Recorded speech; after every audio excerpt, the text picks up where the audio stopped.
Добре дошли в влогчето, което подготвих, когато пътувах за Англия. Това, което виждате, съм умряла аз, понеже полета ни беше в 6 часа сутринта. Кой щеше да ми каже, че от София до Ливърпул се пътува 3 часа и 40 минути? Поне изгрева беше хубав, нищо, че го виждах колкото и вие го виждате сега. Честно казано, завиждам ви, понеже вече сме в Ливърпул. Защо караме в насрещното? Никой не знае. А и кой ще да ни каже, че настаняването ни е от 3? Ходихме с куфарите насам натам. И една много красива буря на име Деби ни преследваше през целия ден. Добро утро от мен. Часът тук е почти 8, в България е почти 10. И официално престоя ни в Ливърпул приключва днес. Имахме за план да седим само един ден, така че този ден за нас приключи. Днес пътуваме към Лондон. И между другото всички бяхме толкова уморени, че вчера сме си легнали в 6 часа след обед. В българско време, може би към 8. Ама така хубаво се наспахме. Миналия ден въобще не бяхме спали. Който урок и твоя. И тук вече пътуваме с влака към Лондон. Ето тук сега ще покажа простите вижги от долу. Много добре ни посрещнаха. Имаше супер много хора.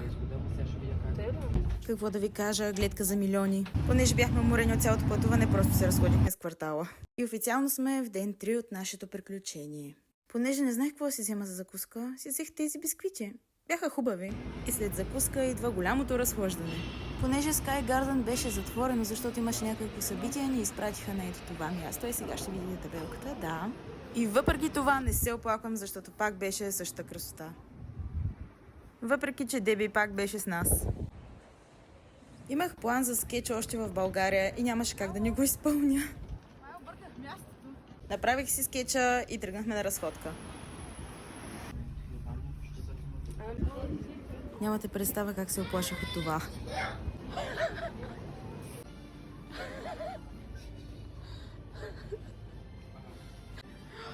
Искам такова. Това съм аз. Също. Тия чаши са по 12. Но това е готино и виж 3D.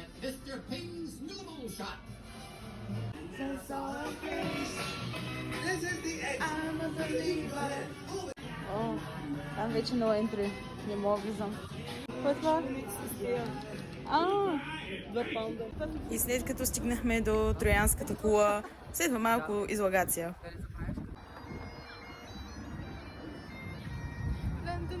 По-рано качих TikTok, но сме на двойно легло.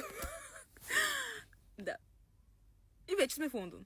Здравейте хора, за който не знае, това е втора част на влогчето, което подготвях, когато бях в Англия.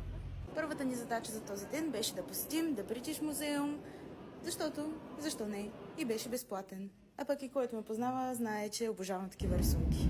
Втората ни задача за деня беше да посетим музея на Шерлок Холмс, но имахме много време, за това се разходихме покрай това паркче.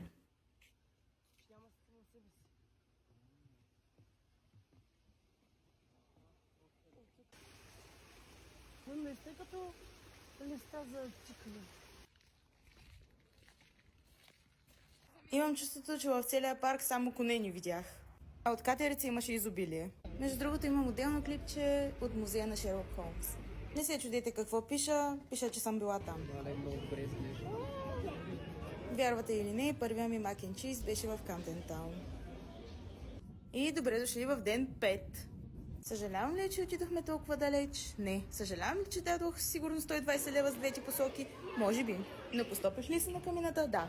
Не съм ви снимала много отвътре самия замък, но ви снимах основно градината. Не знам защо си мислех, че ще се разхождат свободно сърнички, като отидем там, но не. Не. Малко след това видяхме къде е лабиринта. Тоест ние се вършим, докато не стигнем по средата. Само чувам хора. Аз ги виждам, че малко е умрях през това.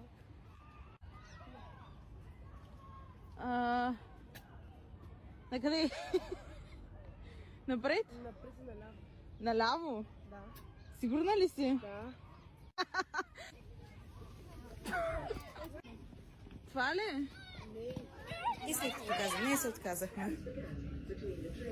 Ние сме. Там. Това е лондонското, да. Чакай. Къде? Точно се казва. И официално нашия ден приключи и се насладете на последния клип. Маля как се движи?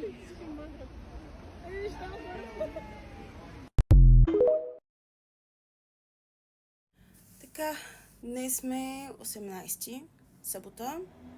Остават ни още 2 дни. На 20 трябва да се преберем. Но много ни притеснява, понеже казаха, че ще е код червено понеделник и може да ни се отмени полета. Затова не е много ясно. Но вече видяхме почти абсолютно всичко.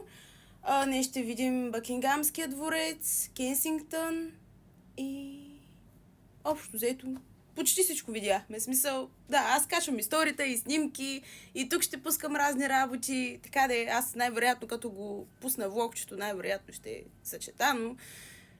Да. И здравейте хора от последните 2 дена в Лондон. Малко недоизмислено, но всъщност Кенсингтън беше затворен. Но успяхме поне да видим езерцето, което според мен не беше истинско езеро, но беше много красиво, имаше всякакви животинки там. Основно, лебеди, както виждате, и много гълъби. След това магически се пренасяме на Бъкингамския дворец, понеже не знам защо нямам видео. Кафела патка, нормална патка, катеричка патка, овчена патка, патка, още една патка. Хора, не хранете лебедите, не случайно са сложени тези табели. Казвам го, защото след това този човек беше захапан от лебеда. След този дълъг ден отидохме на кино. Странно за нас бяхме единствените бели в киното, всички други бяха цветнокожи. На връщане имаше Киран. Накратко жената се оплакваше, че са й дали билет за бездомна. Не знам защо, какво означава и как. И бам! Сме в следващия ден. Намираме се на Кингс Крос. За който знае или който не знае, Хари Потър. Точка. Мисля, че съм качила вече видео за това, понеже минахме през магазина на Хари Потър. Може да го намерите в TikTok канала, понеже това го качвам в YouTube. И какво си взех аз? След този мъчителен ден трябваше малко така да отпуснем и отидохме да правим вещерски отвари. Няма нужда да гледате как се припивам по стълбите. Да, това е. Всъщност ресторанчето ли? Нямам представа. Барче. И сега ще ви покажа как викахме сервитьорите. Какво ме гледаш? О, на здраве! И докато си казваме на здраве, беше време да си тръгваме. Наистина супер много ми хареса в Лондон и си обещахме да се върнем. Няма значение какво ще ни коства или кога, просто ще се върнем.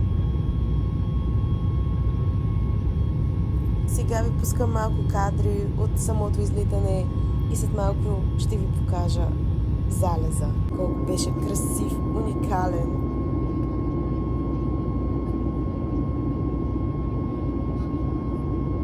Нали знаете, когато не сте приорити, че всичко трябва да ви е в краката? А най-любимото ми нещо е, когато слушам някой си да говори нещо си. И докато слушам някой си да говори нещо си, кацаме в София. Благодаря ви, че гледахте това клипче и ви благодаря страшно много за подкрепата. Надявам се и вие да сте се прекарали толкова добре, колкото и аз.